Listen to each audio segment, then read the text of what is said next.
하나님 말씀 창세기 25장 27절로 마지막 34절까지 보겠습니다.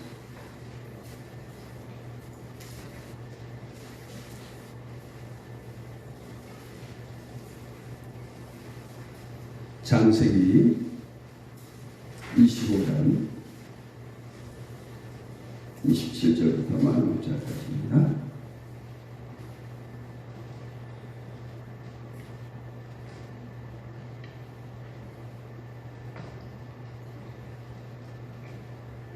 우리 같이 읽겠습니다.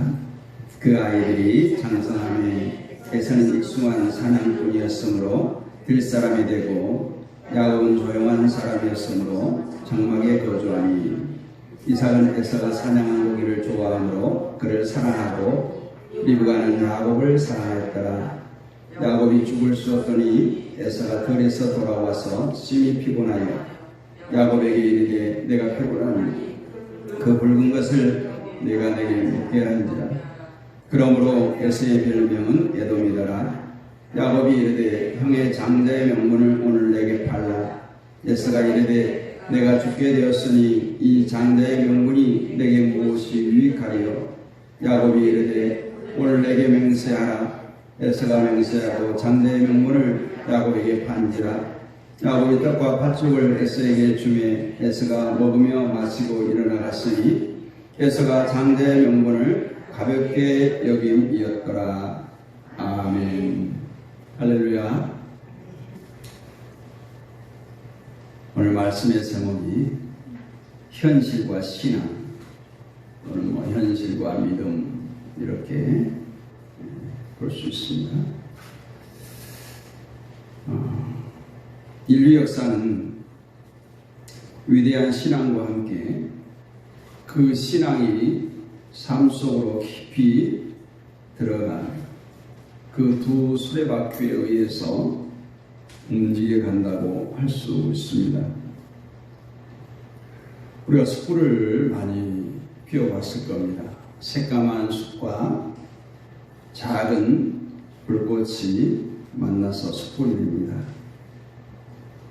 숯 속으로 불이 들어가서 새빨간 불덩어리가 되고, 이렇게 새빨간 불덩어리가 된 숯을 모아놓으면 정말 이글거리는 엄청난 숯불이 되어서 굉장한 일을 해냅니다. 불이 숯으로 들어갔는가 하면 숯이 불 속으로 들어가서 하나의 이글거리는 숯불이 된 것입니다. 처음에는 둘이었지만 나중에는 하나가 되었기 때문에 숯불을 불과 숯으로 나눌 수가 없습니다. 이렇게 둘이 하나가 되면은 엄청난 힘을 발휘합니다. 그래서 숯불의 온도는 300도에서 한 1000도까지 오르게 되죠. 우리의 삶과 믿음이 그렇습니다. 우리들의 삶, 우리들의 믿음이 따로따로 있으면 아무 쓸모가 없습니다. 아무 힘이 없습니다. 아무리 교회 출석을 잘한다고 할지라도 믿음과 삶이 동떨어지게 되면 불신자와 똑같습니다. 그러나 우리의 믿음이 생활 속으로 들어가고 우리의 생활이 믿음 속으로 들어가서 하나가 되면 굉장한 역사가 일어납니다. 그것은 믿는 대로 되기 때문에 그렇습니다. 우리의 생활은 믿음 속으로 들어가야 되고 우리들의 믿음은 생활 속으로 들어가서 하나가 되어야 되는 거예요. 그것을 우리는 신앙 생활이라고 합니다. 신앙과 생활을 구분해서 말할 수 없다는 거예요. 사람이 상대방의 약점을 이용해서 이익을 취하는 것만큼 치사한 것은 없어요. 위기를 맞는 사람을 이용해서 그 사람을 등을 쳐먹는다거나 실직자들을 이용해서 현혹하는 말로 그들을 더 힘들게 하거나 노숙인들을 이용해서 사기를 치는 사람, 정말 치사한 이 짝이 없는 사람들이죠. 오늘 본문에 야곱과 에서의 이야기는 너무너무 많이 들어서 우리가 잘 아는 내용입니다. 오늘 야곱은 어쩌면 형 에서의 약점을 이용한 치사한 사람이, 형이 배가 고파서 허기져 있을 때 그것을 이용해서 장자의 명분을 요구한 야곱입니다. 남도 아니고 혈육을 나눈 친형제, 어찌 죽 한 그릇을 주고 동생이 형이 되고자 했던 거예요. 형의 배고픔이라고 하는 그 약점을 이용해서 형제의 의리는 눈곱만큼도 없는 인정머리 없고 사람으로서는 해서는 안 될 그런 일을 저지른 거예요. 저는 오늘 본문에 나오는 야곱이나 에서 두 형제 모두 실패한 사람이다, 이렇게 봅니다. 그러나 오늘 우리가 이 시간 이 사건을 통해서 교훈을 받고자 하는 것은 에서의 경우를 좀 더 긴밀하게 살펴보자는 거예요. 아니, 에서 편이 되보자는 거예요. 내가 에서 편이 되면 에서의 행동이 경솔한데 그지없지만 그의 형편을 우리가 살펴볼 때 내가 에서의 형편이 되었을 때를 한번 가정해 보자는 거예요. 여러분, 지금 둘이 가서 열심히 일을 하고 돌아와서 허기진 배를 갖고 있는데 마침 동생이 맛있는 팥죽을 팔팔 끓이고 있어요. 그러면 어떻게 되겠어요? 그걸 외면할 수가 있겠습니까? 당연히 팥죽 한 그릇 달라 할 수 있죠. 여기까지는 그냥 평범한 우리 일상에서 있을 수 있는 일이에요. 그래서 보면 에서 편에 내가 오늘 서보면 그럴 수 있겠다, 이거예요. 이해가 간다. 더 나아가서는 그럴 수밖에 없었다. 여기까지 에서 편이 될 수 있어요. 그러나 성경에 보면 이러한 현실과 믿음 사이에서 충돌하는 경우가 많이 나오죠. 노아의 세 아들이 노아가 술에 취해서 벗은 모습을 보고 세 아들의 그것들은 어찌 보면 현실에서 있을 수 있는 일들이에요. 또 예수님께서 말씀을 전할 때 마르다와 마리아의 이야기, 현실 속에서는 마르다도 칭찬받을 수 있는 일들이에요. 많은 일들을 팽개쳐 놓고 은혜 받겠다고 모두가 다 예수님의 목전에 있었다면 그 공동체는 어떻게 되겠습니까? 이해가 간다. 마르다도 이해가 간다. 함도 이해가 간다. 오늘 에서도 이해가 간다. 나라도 그럴 수가 있겠다. 이러한 마음으로 오늘 말씀을 접근해 봤으면 좋겠습니다. 에서의 경우를 볼 때 그 현실에서는 그럴 수도 있겠다고 할 수 있겠지만 오늘 그 결과는 에서가 땅을 치며 통곡하는 결과로 창세기 27장 38절에 나타납니다. 그 일로 인해서 이 야곱이 아버지 이삭의 축복을 다 가로채가죠. 하나님의 백성들에게는 절대로 바꾸면 안 되는 것들이 있다라는 것을 우리가 생각해야 됩니다. 아무리 현실이 어렵더라도 우리 그리스도인들이 끝까지 지켜야 할 것들이 있어요. 오늘 예배 시간과 다른 시간을 바꿔서는 안 돼요. 하나님께 드려질 예물을 다른 곳에 사용해서는 안 되는 거예요. 에서가 가지고 있는 장자의 명분은 하나님께서 아브라함에게 믿음의 조상, 축복의 조상으로 선정하시고 아브라함에서 이삭으로, 이삭에서 이제 에서로 이어지는 믿음의 계보예요. 축복의 계보예요.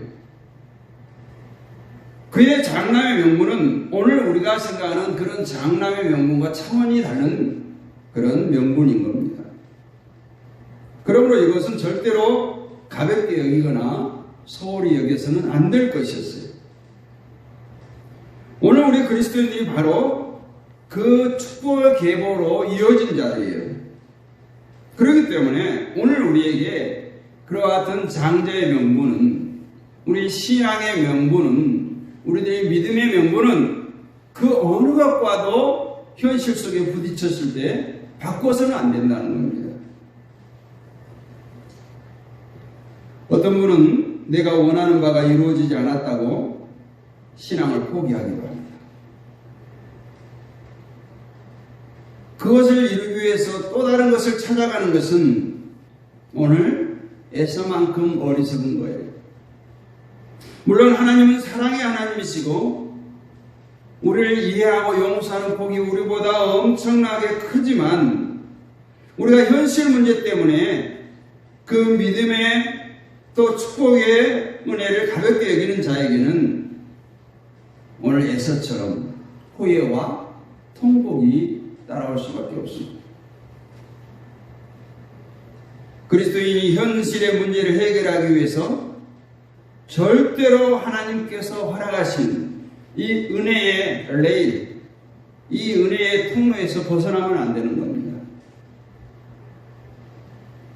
그리스도인에게는 확실한 보장된 미래가 있음을 히브리서 12장 2절은 가르쳐주고 있어요. 믿음의 주요 온전케 하시는 이 예수를 바라보자. 그는 그 앞에 있는 기쁨을 위하여 십자가를 참으사 부끄러움을 개의치 아니하시나니 하나님 보좌 우편에 앉으셨느니라. 예수님은 십자가가 그에게 너무 힘들고 괴로운 것이었어요. 예수님의 현실은 그냥 괴로움이에요. 피하고 싶었던 거예요.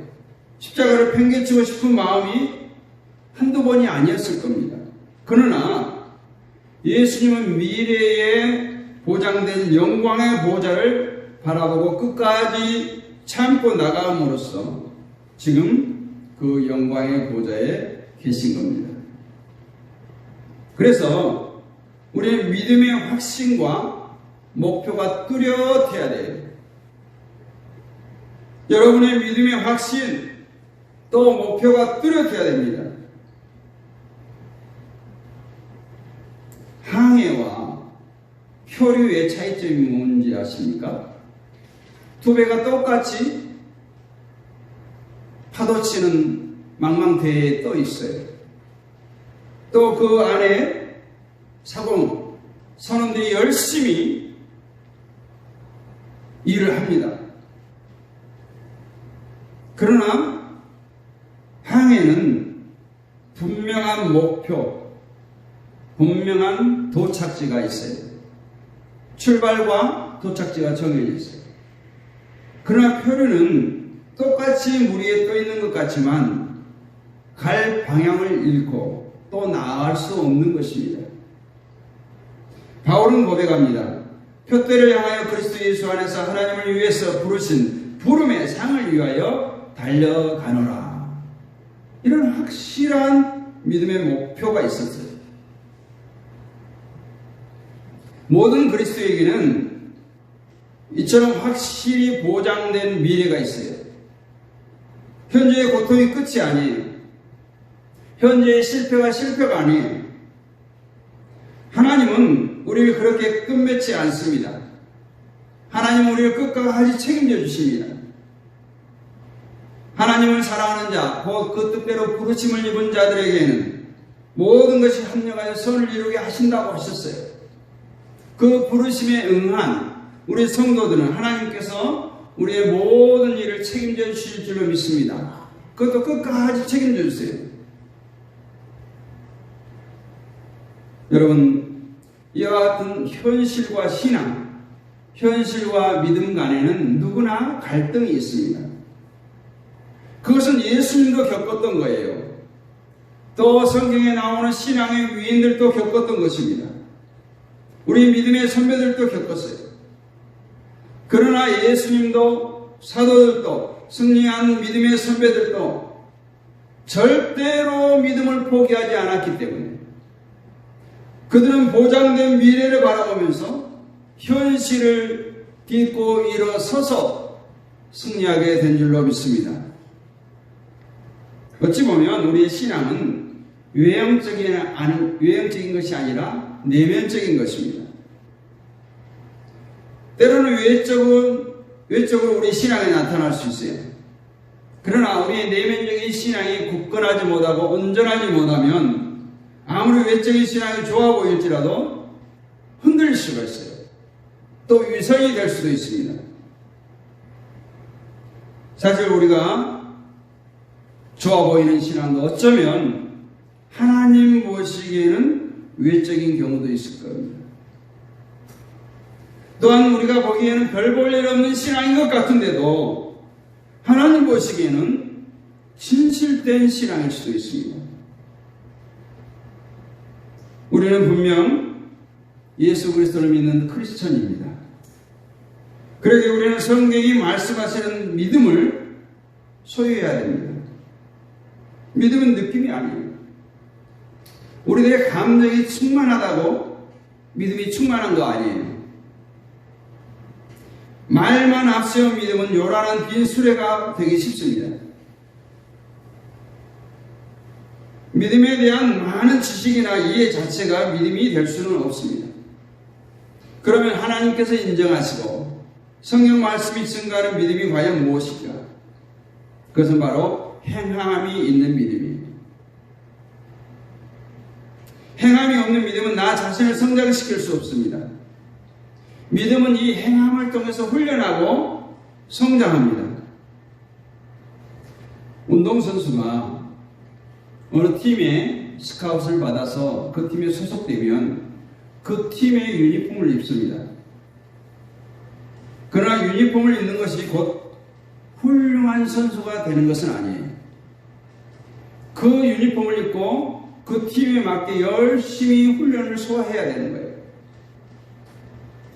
그것이 믿음의 행동입니다. 우리는 믿음으로 하나님 나라의 백성이 되었어요. 이제 소속이 인정되었다는 거예요.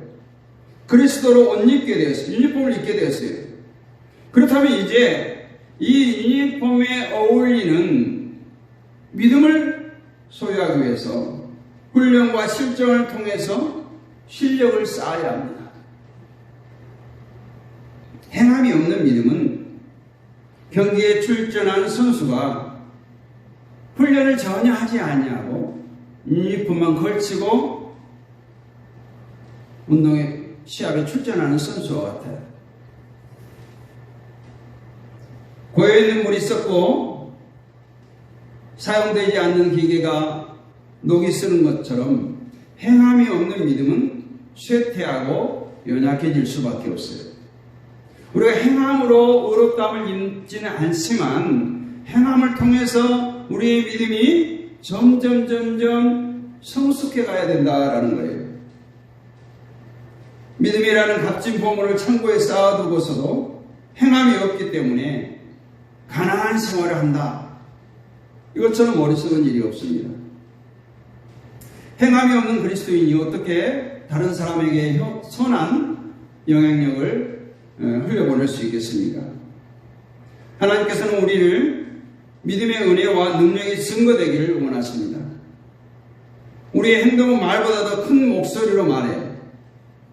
우리는 행동하는 신앙인이 되어야 합니다. 세상 사람들도 자신을 위해서 얼마나 열심히 일하고 행동합니까? 자신의 뜻을, 자신의 마음을 사람들에게 알리고 관철시키기 위해서 얼마나 머리에 띠를 두르고 외치고 목청껏 외치고 있습니다. 그래서 우리가 기도만 하고 아멘 아멘 믿습니다 하고 그만 있어서는 안 된다는 거예요.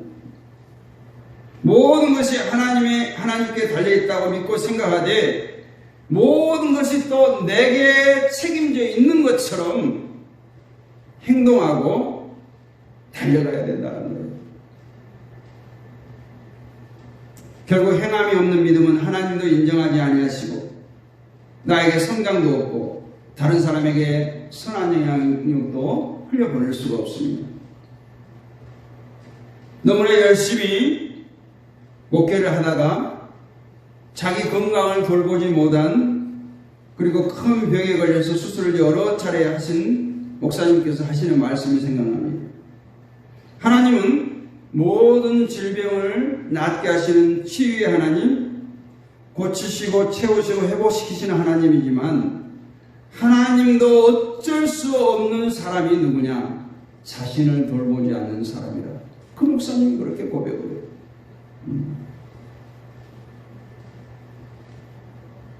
행함도 없고 자기 노력도 없는 사람에게는 하나님의 간섭과 하나님의 능력이 나타나기 어렵다는 것입니다. 우리가 잘 아는 카네기는 네 종류의 사람을 언급한 바가 있습니다. 네 종류의 사람은 첫째는 자기가 무엇을 모르는지 모르는 무지한 사람. 모르는데 자기가 무엇을 모르는지를 모르는 거예요. 두 번째는 자신이 모른다는 것을 인정하는 보통 사람. 인정을 해요.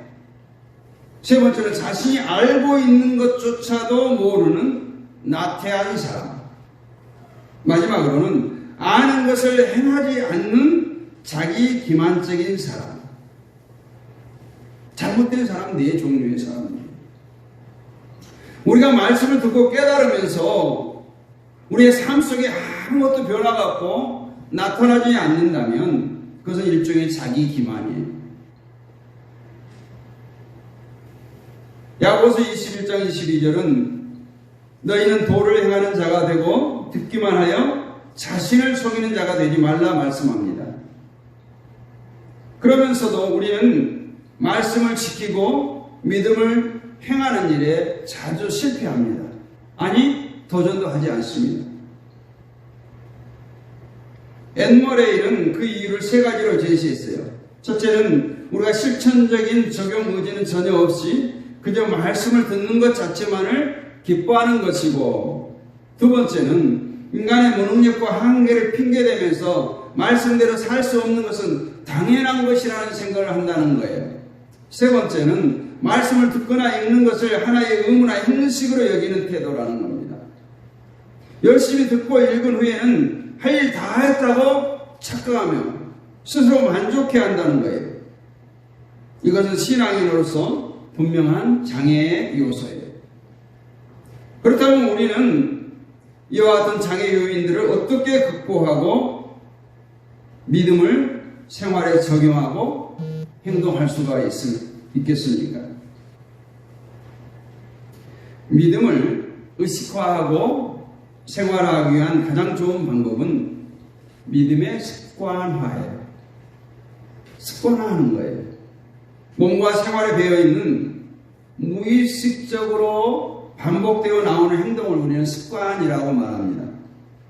그래서 습관은 제2의 천성이라는 말도 있어요. 우리의 믿음이 모든 면에서 항상 습관처럼 저절로 저절로 우러나올 수 있다면 이보다 좋은 일이 없을 것입니다.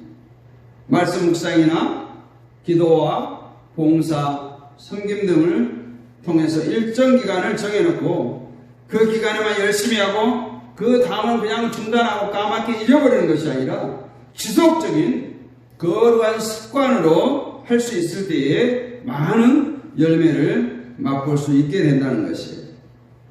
사람의 성품은 근본적으로 습관의 성품, 습관의 복합체다, 이렇게 표현됩니다.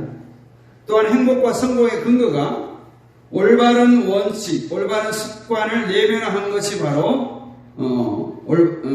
성공의 근거가 된다고 해요. 그래서 우리가 생각의 씨앗을 뿌리면 행동의 열매를 얻게 되고, 행동의 씨앗을 뿌리면 습관의 열매를 얻게 됩니다. 그래서 습관의 씨앗은 성품을 얻게 하고, 성품은 우리의 운명을 결정짓게 한다라는 거예요. 이처럼 습관화의 위력은 대단합니다. 우리는 습관이라고 하는 밧줄을 매일같이 짜고 있고, 일단 짜여진 밧줄은 쉽게 풀어지지는 않습니다. 습관을 정복하면 인생을 정복하게 되는 것이에요. 따라서 우리는 자신의 습관을 믿음으로 정복할 때 믿음의 행동하에 성공할 수가 있는 것입니다. 그러면 믿음을 우리 생활 가운데 습관화하기 위해서는 어떻게 해야 되는가? 하나님께로 관점을 바꾸라 하는 거예요. 우리는 종종 믿습니다. 아멘 하고 교회에 문을 나서면 바로 염려와 근심으로 불안해하는 자신을 발견하곤 합니다. 믿음은 이처럼 환경을 극복하고 초월해야 되는데 막상 마음과 감정을 믿음으로 다스리기가 쉽지 않다는 거예요. 믿음을 행동화 습관하는 데 결정적인 장애가 되는 것은 우리 안의 감정이에요. 그것도 부정적인 감정입니다. 일단 낙심되고 불안해지기 시작하면 믿음을 행동화하는 것이 어려워져요. 움츠러듭니다. 그래서 우리는 변화가 요구되는데 하나님의 마음, 하나님의 계획, 하나님의 뜻 이것들을 우리의 관점으로 다시금 삼자라는 거예요. 우리의 행동은 보통 감정에 지배당하기 쉬워요. 마음이 우울해지고 걱정이 되면 당연히 표정에 나타나. 그래서 우리가 사람들을 보면 너 무슨 걱정이 있어? 이렇게 하는 거예요. 표정에 나타나는 거예요. 또 행동까지 우울하고 절망적이게 됩니다. 그래서 결국은 극단적인 선택을 하게 되는 거예요. 그러나 우리가 알아야 할 것은 행동이 감정도 지배할 수 있다는 거예요. 이것은 과학적으로 증명된 사실. 시시때때로 찾아드는 그 부정적인 감정에 우리의 믿음을 내어주어서는 안 됩니다. 감정과 환경을 극복하고 믿음을 살리는 길은 먼저 믿음의 행동을 취하는 거예요. 믿음의 행동을 먼저 취하는 거예요. 부정적인 감정이 들수록 의도적으로 긍정적인 행동으로 그것을 물리쳐내야 되는 것입니다.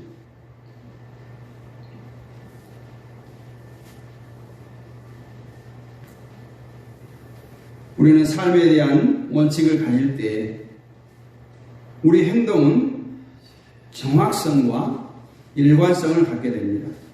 그래서 우리는 하나님의 말씀이라고 하는 이 성경 말씀이 우리에게 얼마나 큰 좌표, 이정표가 되는지를 몰라요.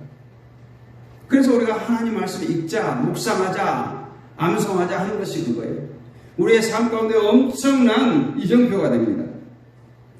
행동 원칙은 어려운 상황이나 흥분된 감정 속에서 중요한 결정을 할 때, 또 어떤 일을 판단할 때 소중한 가치 기준이 됩니다.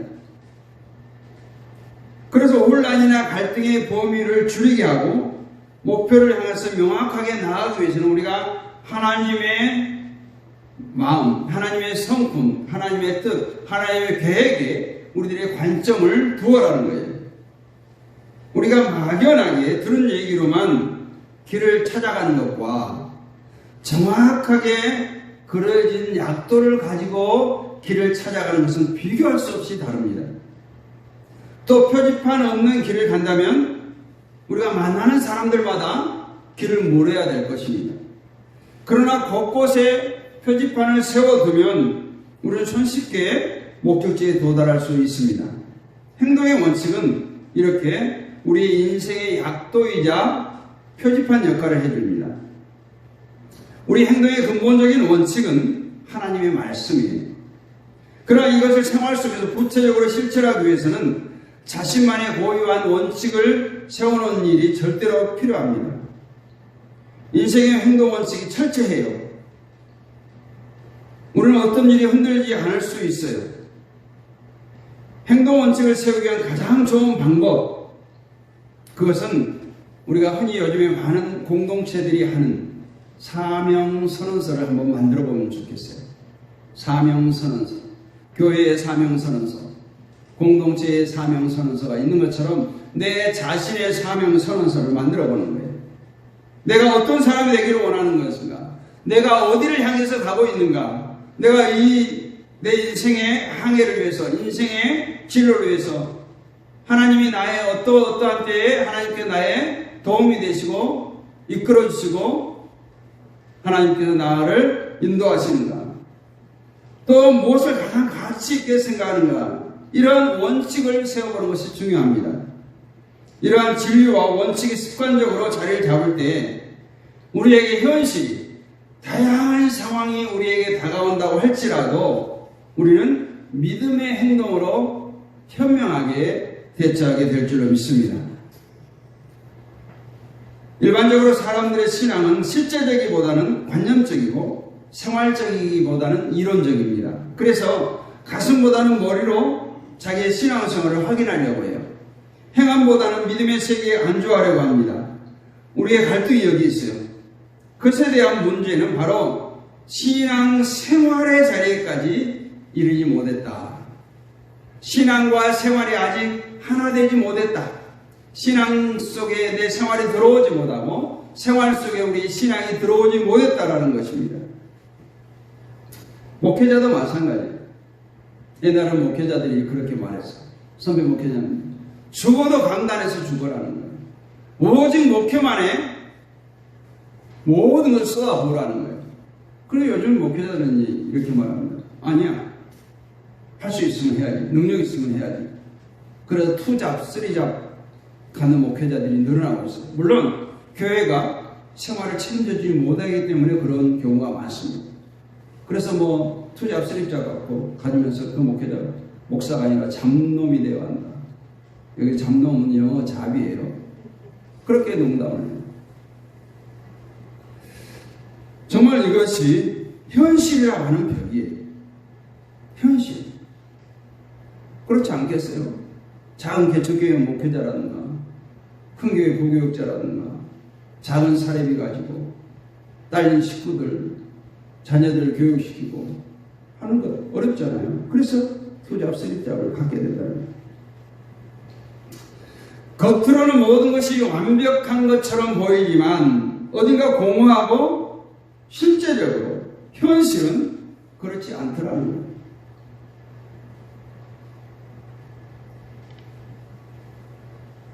우리가 이 시간 잠시 눈을 감고 한번 생각해 봤으면 좋겠습니다. 망망한 바다 위에 떠있는 두 척의 배를 한번 상상해 보십시오. 아까 얘기했습니다. 두 배는 지금 파도와 싸우고 바람을 헤치며 어디론가 가려고 몸부림치고 있습니다. 부지런히 돌아가는 엔진, 선장의 지시에 따라 묵묵히 일하는 선원들. 언뜻 멀리서 보면 두 배는 다를 바가 없지만 두 배 중 한 채는 항해를 하고 있습니다. 또 다른 한 척은 지금 표를 하고 있습니다. 왜 그럴까요? 각게 보이는 두 배의 차이점은 무엇일까요? 바로 목적지입니다. 각게 보이지만 두 배는 목적지가 서로 다릅니다. 배 한 척은 정박하기로 예정한 항구를 향해서 나가고 있지만 다른 배는 아무리 기약 없이 그저 물길을 따라 떠다니는 것입니다. 요컨대 항해는 어떤 목적을 향해 나가는 것이지만 표류는 목적지가 분명치 않은 정처 없이 떠다는 것입니다. 두 배는 이렇게 분명히 다릅니다. 여러분은 지금 항해를 하고 있습니까? 표류를 하고 있습니까? 정말 우리의 삶이 지금 배고픈 에서처럼 지금 팔팔 끓는 맛있는 팥죽 앞에 갈등하고 있지는 않습니까? 가만히 자신의 마음을 한번 들여다보시기 바랍니다. 지금 내 인생은 항해 중인가? 표류 중인가? 혹시 먹고 살기 바쁘다는 핑계로 지금까지 표류하며 살아오지 않았는가? 여러분이 지금까지 어떤 삶을 살았든지 이제는 살아갈 계획은 이것 하나만 분명하게 확인해야 될 필요가 있습니다. 나는 하나님께서 분명히 붙든 하나님의 사람이다. 나는 천국이라고 하는 가나안이라고 하는 분명한 목적지가 있는 사람이다. 비록 지금 내 앞에 엄청난 어려움의 파도가 엄습해 온다고 할지라 나는 지금 인생의 항해 중이다. 내가 항해하는 이 배에는 하나님께서 사동이 되어 주신다. 하나님께서 선장이 되어 주신다. 진정한 성공은 하나님께서 우리에게 주신 소명, 즉 목적지를 향해 나갈 때, 항해할 때 이루어진다는 것입니다. 현실과 신앙 사이에서 이제 갈등과 고민을 끝내시기를 바랍니다. 새까만 숲과 작은 불꽃이 만나서 이글거리는 숯불이 된 것처럼 여러분 심령 속에 확실한 성령의 불이 들어와서 믿음의 불꽃을 태우시기를 원합니다. 그리고 정말 지치고 상한 심령이 아니라 행복하고 기쁨이 넘치는 신앙 생활을 힘있게 할 수 있는 여러분 되시기를 주님의 이름으로 축복합니다.